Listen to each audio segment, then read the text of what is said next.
Alright, everybody, welcome to the stream. It's time for story time. Gabby's going to tell the story. This is the story of how I almost died.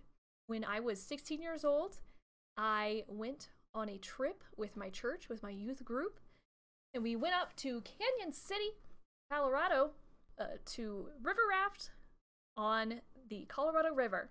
We get there, and we're all getting geared up. We got our life jackets on, we got helmets on, all that stuff. We have to take, before you do skydiving and things, you have to take like a 30-minute intensive course on how to survive. So we learn a little bit there. We get our vests on and everything, and then we head out onto the river. Now, my group, and I have two youth leaders with me, but my group was given the intern as our leader on our raft. We'll call him David. David was sitting at the back of the raft yelling out instructions, so he would yell stuff like topside if it meant like climb to the back of the raft so you weigh it down, or things like paddle harder on the right or the left side. And he was just giving us directions. So we're going to be going down this river. There's lots of rapids. I'm sitting at the very front of this raft. We get to this like part where there comes a fork in the river. But between this fork, so there's two waterfalls, but right between this fork is a large boulder. And on either side of the boulder is like a waterfall. It's about 10 feet maybe. And we're singing, we're gleeful, we're having a great time. We are singing Indiana Jones as we're going down. Da, da, da, da, da, da, da. We're having a great time. We are smiling. But instead of giving us directions to go one way or the other, don't know way, we take this boulder head on. So we go right smack dab down the middle of this fork, and we take on this boulder, which means if the boulder's like here, we hit it, and the raft begins to do this. And so David goes, topside, which means get to the part that's going up so you can weigh it down. And so we're all like, we all jump to scramble, but it's too late, and the raft flips over. So I'm at the front, which means now I'm at the back of the raft. Now, I get trapped underneath the raft, and so do, I think, two other people in their different sections. So they're like these inflatable poles for the seats, like in the middle. And I get trapped between the front of the raft, which is now at the back, and one of the seats. So I get stuck underneath there. And every time that I remember initially coming up, and I remember every time I would try to gasp for air, water would just, it was like I timed it exactly wrong. Water would just force its way into my mouth, and I was drowning. I was inhaling water. So that was going on, and we're also terrified because this river is full of boulders and rocks and logs and things that could totally fuck you up. And I remember thinking very clearly the thought, God, just make it quick. Just make it quick. But something in me said pretty much immediately after that, no, chill out. Remember the class that you took just before this. You're supposed to grab onto your life vest, cross your legs and put them in front of you like that, so if you do hit a boulder or a tree or anything, at least that's gonna kind of cushion the impact. So I grab it like this, and then they say, do that like if you're out on the water, but because I was trapped under the raft, and they did cover this, they said walk with your hands like this to get out. So I do just that. I collect myself, and I try to take one last breath, still getting water in my lungs. I'm inhaling, there's water in my lungs. And so I walk my way out, and I come out, and I take a big gasp of air. The problem with this, I come out on the side of the raft, and I see out there are a couple of people who have fallen off the raft. For some reason, though, I'm still not able to breathe.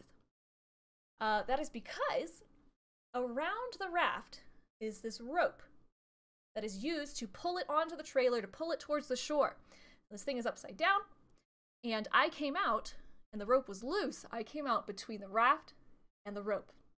And in front of me, unable to see or hear me because he's also panicked, is David.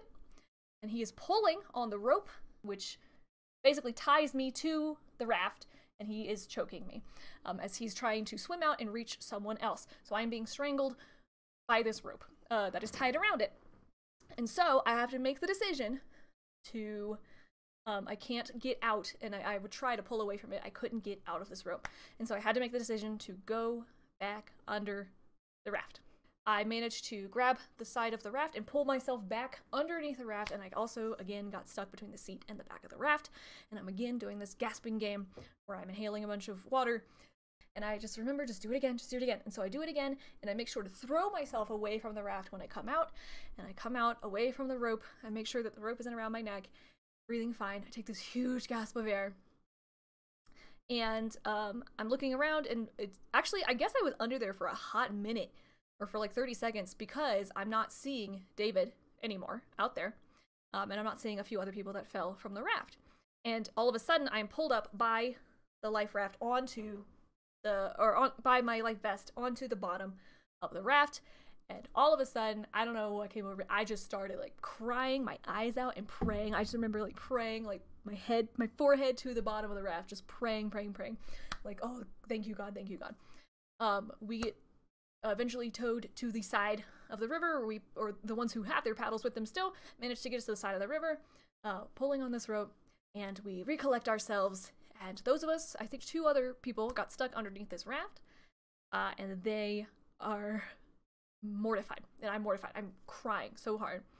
And there's girls who fell out of the raft, just like jumping in a pool, and they're fine. The tour guides who come up to us say, do you guys want to continue down the river? You're almost actually done with the tour, but did you want to finish out your tour? And those of us, the 3 of us who got stuck under the raft, are like sitting on top of it.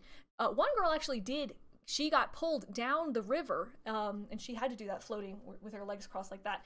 And she did get cut either by a log or like on a rock or something. And I don't think she broke anything, but she did get cut up.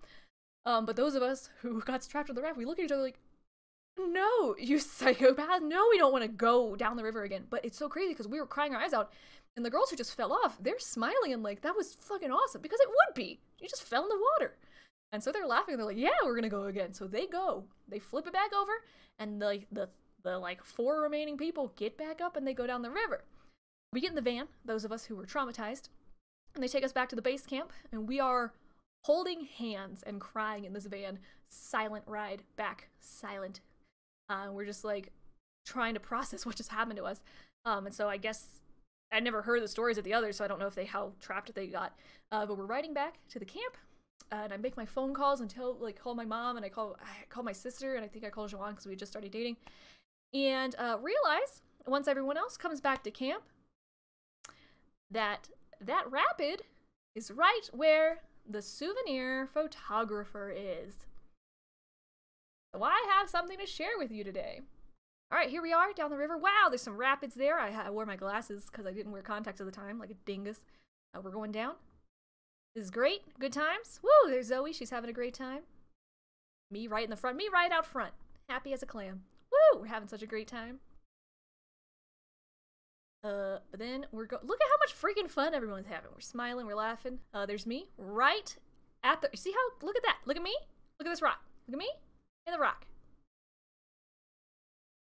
Look at how our faces turn from like, wee, to like, oh, okay.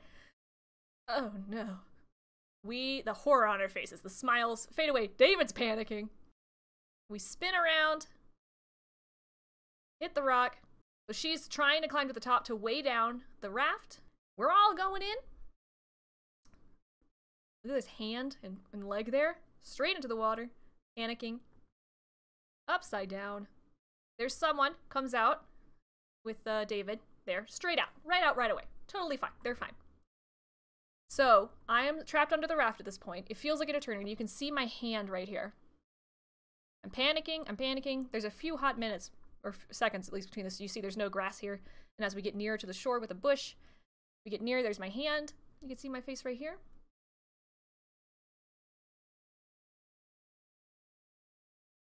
And then I come out for that big gasp of air, and you see David is right next to me, but he's looking elsewhere.